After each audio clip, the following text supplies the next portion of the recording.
Good evening. Welcome. Tonight we want to talk a little bit about an interesting subject. I once was told that it was a sin to get angry. Well, that's obviously not true because Jesus got angry.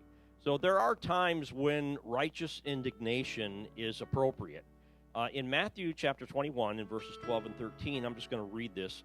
Jesus entered the temple courts and he drove out all those who were buying and selling there.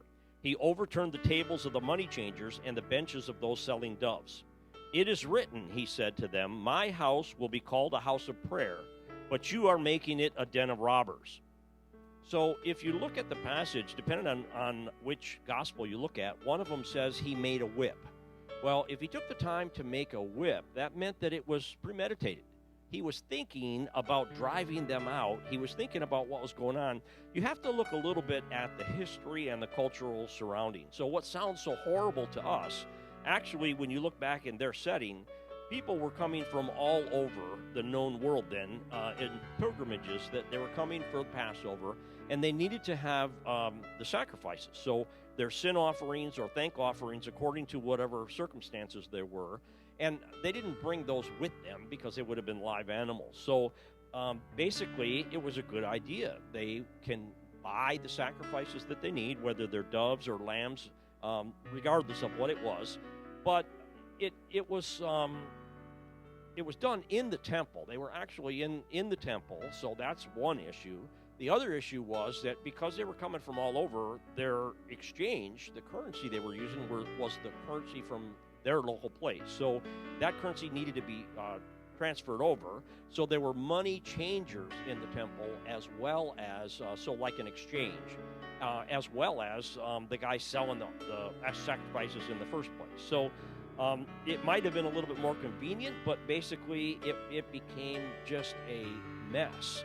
There was heckling and there was going back and forth with the pricing, and they were yelling back and forth, and you can just imagine the pandemonium that was there. So it was in one of the courts of the temple that was assigned, and it might have also been that the priest found some profit in the arrangement by charging a fee or some kind of holding place for all the animals that were there. The other thing that you look at with this is that he actually fulfilled a scripture in Jeremiah chapter 11 that says, in this house, which is called by my name, become a den of robbers in your eyes. Behold, even I have seen it, saith the Lord. So when he saw what was going on and he overturned the tables and drove them all out, he actually took more authority than the scribes and the Pharisees were there and took it upon himself to do that. So he also fulfilled that scripture in Jeremiah. So the question is it a sin to be angry? Obviously, it's not. The problem is that what you do with the anger and whether you use self-control. So there's a popular song out now by Matthew West, and the name of the song is called Do Something. Some of the lyrics in it are, there's a world full of trouble now, people living in poverty, children sold into slavery. So things like that, we should get angry. We should get angry at sometimes at people who are causing it.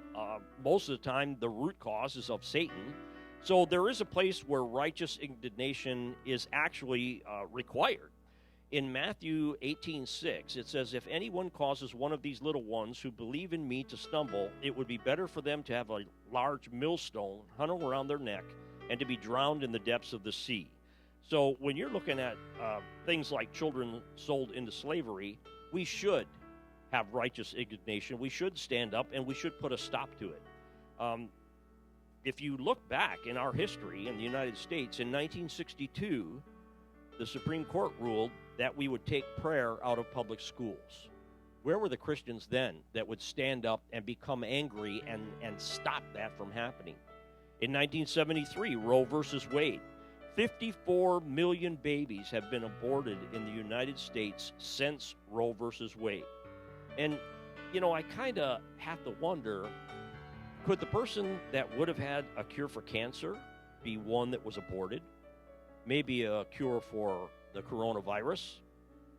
We've aborted so many babies. We've stopped what was going on in our history. We've changed the face of all eternity because of the babies that we've aborted. So where were the Christians in 1973? They were upset. I remember it well. I remember being upset but I don't remember. Of course, I was younger then. I don't remember really doing anything about it, and I don't remember any other Christians standing up and really saying, wait a minute, this is wrong. It's time that we as Christians in America stand up for what we know is right. So there is a time when righteous indignation is appropriate. Now, one disclaimer, this does not mean that we should be critical or judgmental of either our government or other Christians or even the world, and to the point where this does not give us permission to get mad and then lose our self-control, which is a fruit of the Spirit, over petty things. So you do have to use a little bit of wisdom. If you're going to decide to get mad, decide for something that's the right reason and then act accordingly with self-control. So that's our quick little minute for tonight. Thank you.